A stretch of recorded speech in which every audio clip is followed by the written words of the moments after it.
அன்னாள் வந்து கர்த்தரை நோக்கி ஜெபம் பண்ணும்போது தன் இருதயத்தில் பேசினாள், உள்ளத்தில் கர்த்தர்கிட்ட பேசினாள்னு நம்ம சாராள் வந்து கர்த்தர் உனக்கு ஒரு குழந்தை கிடைக்கும் வரும் அனும்போது அவள் வந்து உள்ளத்தில் நகைக்கிறாள்.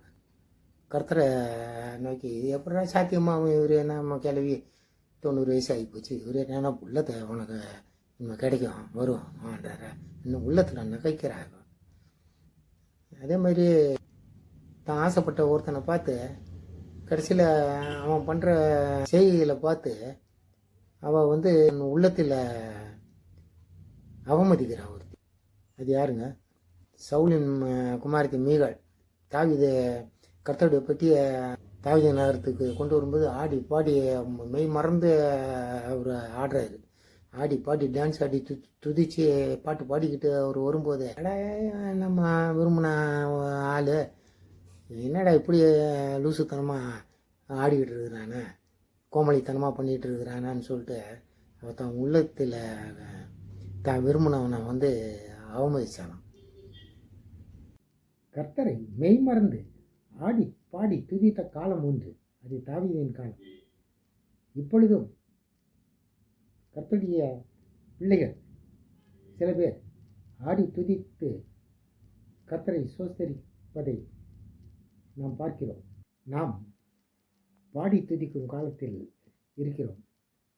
கர்த்தரை துதிக்க ஒருபோதும் மறவாதே என்று வேதம் பல இடங்களில் நமக்கு நினைப்பூட்டுகிறது. மீகாளுக்கு தாவீது கர்த்தரை ஆடி பாடி துதித்தது